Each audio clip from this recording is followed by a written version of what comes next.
So I'm going to talk some more today about the gifts of the Holy Spirit. And as most of my viewers know, I'm an ex-Jehovah's Witness. And since I have left the Watchtower organization, I have actually experienced the supernatural power of God in ways I never thought I would. And as I explained before, that's because Jehovah's Witnesses are cessationists. They do not believe in the gifts of the Spirit.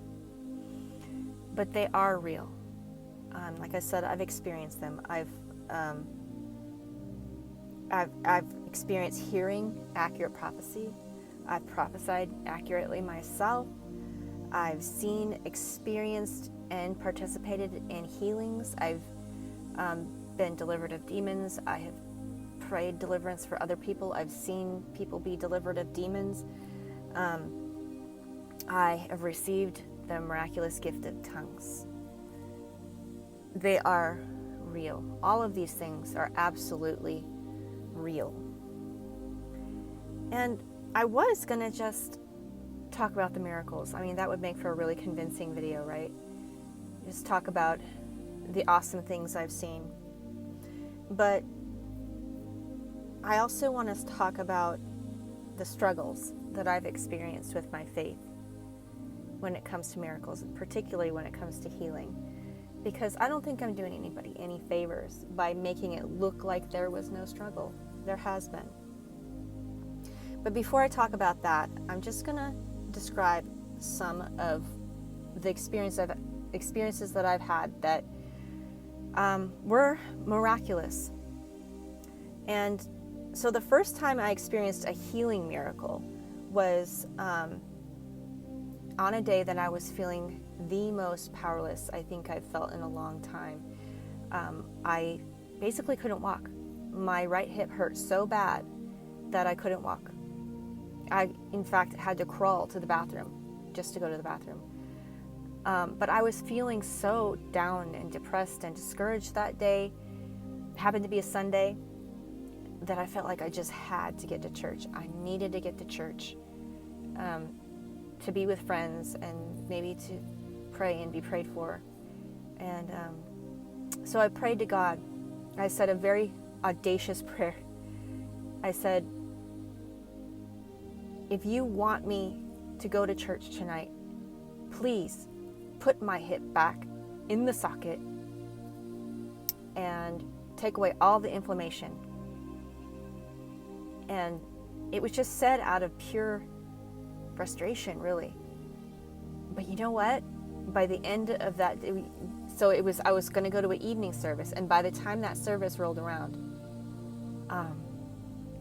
I didn't have any pain. I was walking normally, and it was such a huge change that it was almost surreal. I mean, it just felt like it wasn't real almost. But when I got there, when I got to church, and I told one of my friends there what had happened to me, she told me that they had all been praying for me that morning for my healing. So I knew that that was a miracle, and I still know that that was a miracle, and it was amazing. Now I'm going to tell you about another one. It was during the summer of 2024, and I was attending a Christian conference, and a lot of miracles happened at that conference. It was an incredible time. I felt the tangible presence of the Holy Spirit when I was there, to the point where I was just shaking, and that had never happened to me before, and not to that degree anyway. It was so pronounced that I was like, well, maybe I've got low blood sugar. Maybe I need to go eat something, you know? So I left the auditorium and I went out into the lobby and ate a little something that I had brought with me. Didn't help one bit. I just kept shaking. In fact, it might have actually got more pronounced. And it seemed like the shaking was centered. It was the most intense in the area of my left hip. And it was just so strange that that would be the case. But later, after I left the conference, I realized that the pain I had in that left hip was completely gone. So basically what was happening is that the healing power of the Lord had come over me and took away my hip pain. But my healing was not even close to the most amazing thing that happened there. I want to tell you about another woman's story who was at the same conference. She'd had MS for 30 years. And she had like a multitude of symptoms. And she reported that before the conference, she could barely walk. She needed oxygen to breathe. She was in enormous pain. And then she encountered the power of God at that conference to the degree that she actually fell down under the power of God. And then she reported feeling heat all over her body. And when she got up again, she said that her pain was gone, her breathing was normal, and she could walk normally. And, weeks later, she actually came to my church and to give her testimony and tell what had happened. And the healing had held. She was still healed. She said that she was off all medications except for one. She did not need supplemental oxygen. She was still free and freely able to walk normally.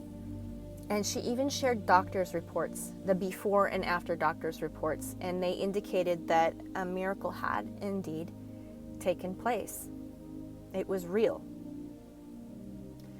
So that was incredible. And the fact that things like that can even happen is, it should give us hope. It's just amazing. So now I want to tell you about probably the most profound healing and deliverance miracle that I personally have experienced.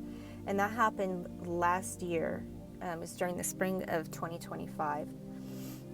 And I went to a healing and deliverance service in Sequim, Washington. I received prayer from a brother who's now a friend. His name is Scott Hughes.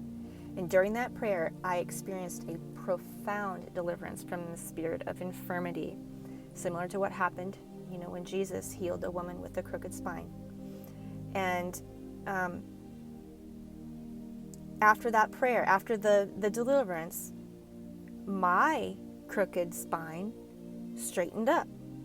And so I went into that service all hunched over in pain, and I came out feeling like a weight had just been lifted off me. And I was walking straight. My back was straight. And later that week, I was able to walk miles without any pain at all, which was totally not normal for me. And so after that experience, after that healing, I received more prayer from Scott because he came and visited the people that I was staying with. He gave a really accurate prophecy about me, about my life, and I got filled with the Holy Spirit and started speaking in tongues. And immediately at first it sounded a little bit like baby babble, but eventually it developed into a full-blown language, and I use that during my prayer time now, and I find it extremely powerful and edifying. And I just want to encourage you to go to Scott's TikTok. It's Scott at Hess Hughes if you want to see the video of that healing. In my next video, I'm going to talk very honestly about some of my struggles too, though, and pray for you. So stay tuned.